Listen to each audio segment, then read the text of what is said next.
स्त्रियां इतना श्रृंगार क्यों करती हैं? इसकी मूल वजह क्या है? एक कहानी के माध्यम से समझाने का प्रयास करूंगा। किसी राज्य में दो भाई थे। दोनों बहुत सुंदर नवयुवक थे। दोनों में आपस में बड़ा प्यार भी था। दोनों का हमेशा साथ रहता था। दोनों का भाईचारा लोगों के लिए प्रसन्नता और कौतूहल का विषय था। दोनों एक दूसरे की छाया के समान थे। एक दिन की बात है कि दोनों भाई, जिनके नाम संत बसंत थे, घूमते घूमते नगर के अंतिम छोर पर स्थित एक उद्यान में आ गए। उद्यान में नाना प्रकार के फूल खिले थे। बड़ा मनोहर दृश्य था। दोनों मुग्ध होकर दृश्य निहारने लगे। बसंत बड़ा था, संत छोटा था। बसंत अपनी सुध-बुध भूल गया। हवा भी बड़ी प्यारी चल रही थी। बसंत को आसपास की सुध न थी, पर संत दूसरी ओर देख रहा था। अचानक फूलों में से उसे एक सुंदर नारी का चेहरा दिखा। वह चकित हो गया। पहले तो उसे इस पर विश्वास नहीं हुआ कि युवती ही है या फूलों का गुच्छा उसे धोखा दे रहा है। पर जब कुछ देर बाद वह हंसती हुई सामने से चली गई तो उसे ख्याल आया कि वह तो वास्तव में सुंदरी है। क्या स्वर्गलोक की कोई अप्सरा है जो इस उद्यान की शोभा देखकर आकाश से नीचे उतर आई है? अचानक संत ने अपने बड़े भाई बसंत को एकदम खोया देखा तो पूछ उठा, क्या देख रहे हो भैया? कुछ नहीं। पर तब तक बसंत की निगाहें भी उस पर पड़ गईं। अब कौन है यह परम सुंदरी? दोनों ही भाई उस पर मोहित हो गए। वह दोनों उसके पीछे हो गए। वह कुछ दूरी पर बने एक छोटे से घर में चली गई।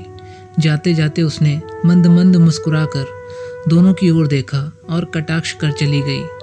दोनों अपना कलेजा थाम कर रह गए। दोनों को यह लगा कि उस पर मोहित हो गई है। दोनों ने एक दूसरे की ओर देखकर ठंडी सांसें ली। आह, बड़ी सुंदर है। दोनों वहीं खड़े रह गए। फिर इधर उधर चक्कर काटकर यह पता करने की कोशिश करने लगे कि मकान किसका है और वह सुंदरी है कौन। कुछ देर बाद एक अधेड़ महिला दिखी। कैसे चक्कर काट रहे हो? उसने पूछा। यह घर किसका है? वह महिला मुस्कुराई, मानो उन दोनों का आशय समझ गई हो। वह बोली, कल उद्यान में इसी समय आना, यहीं पर मिलेगी। दोनों घर वापस आ गए, पर दोनों उसकी विरहाग्नि में बेतहर जलने लगे। रात को दोनों एक पल के लिए सो न सके। अगले दिन दोनों तैयार हो गए। बसंत का चेहरा तमतमा गया। पूछा, तुम क्यों चल रहे हो? उसने मुझे नहीं, केवल मैं जाऊंगा। पर उस महिला ने तो मुझसे आने को कहा है, तुमसे नहीं। संत बोला, तुम यह अन्याय कर रहे हो भैया। सबसे पहले उसको मैंने देखा था। संत बोला, पर उसने कटाक्ष मुझे देखकर किया था। इसका फैसला वह खुद करेगी। मैं पूछ लूँगा। मैं भी चलूँगा। आज तुम नहीं जाओगे। संत मन मार कर रह गया। इस प्रकार एक सुंदर युवती के कारण दोनों भाइयों में मनमुटाव हो गया। एक दीवार खड़ी हो गई। दोनों के मन में एक दूसरे के प्रति द्वेष जन्म लेने लगा। उधर बसंत उसी उद्यान की ओर बढ़ गया। सुंदरी उपस्थित थी। बसंत उसके पास आकर खड़ा हो गया। बड़े प्यार से पूछा, सुंदरी, तुम कौन हो? उसने कहा, मैं माया हूँ। माया? हाँ, मेरा नाम माया है। वह गजब की मोहक मुस्कान के साथ बोली। तुम्हारा परिचय पाकर प्रसन्नता हुई। बसंत बोला, क्या तुमको मेरा प्रेम स्वीकार है? प्रेम? वह खिलखिलाकर हंस पड़ी। क्या तुम मुझसे विवाह करना चाहते हो? हाँ, पर मेरा यह रूप बनावटी है। देखो। उसने अपना हाथ आगे किया। परम सुंदरी एक साधारण रूप रंग की युवती बन गई। बोली, एक विशेष लेप लगाने के कारण मैं परम सुंदरी बन जाती हूँ। यह लेप एक ऋषि ने मुझे दिया था। जब तक कोई मुझे स्पर्श नहीं करेगा मेरा रूप बना रहेगा, पर स्पर्श करते ही मेरा वास्तविक रूप सामने आ जाएगा। तब क्या तुम मेरे साथ प्रेम कर सकोगे? बसंत देखता रह गया। उसका बदला रूप देखकर बसंत का मन टूट गया। उसका सारा स्नेह और प्यार हवा हो गया। वह चुपचाप वापस लौट आया। संत बड़ी बेकरारी के साथ उसका इंतजार कर रहा था। बसंत को एकदम निराश देखकर वह दौड़ा हुआ पास आया। बोला, क्या हो गया भैया? बसंत ने ठंडी सांस ली। बोला, कल तुम हुआ ना। संत का मन उत्साह से भर गया। विश्वास हो गया कि उसने बसंत को जवाब दे दिया है। वह रात भर करवटें बदलता रहा। सवेरा हुआ, ठीक समय पर वह उसी बगीचे में आया। परम सुंदरी वहाँ पर उपस्थित थी। संत उसके पास गया। तुम कौन हो? मेरा नाम माया है। संत ने अपना परिचय दिया, फिर बोला, तुम्हें मेरा प्रेम स्वीकार है, क्या विवाह करोगी?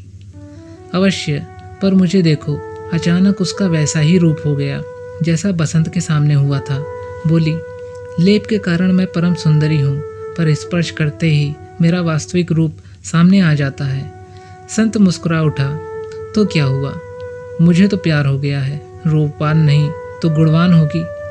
युवती बोली, मुझे सब आता है। पति को परम संतुष्ट रखने के उपायों के साथ साथ मैं कुशलतम गृहिणी भी हूँ। मैं तुमसे विवाह करूँगा। संत ने अपना विचार न बदला।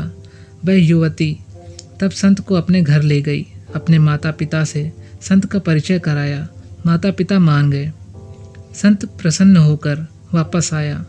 उसने बसंत से कहा, मैं उससे विवाह कर रहा हूँ। बसंत को आश्चर्य हुआ। पूछा, सब समझ लिया है ना? हाँ, साधारण औरत है, लेप लगाकर रूपवती हो जाती है, मालूम है।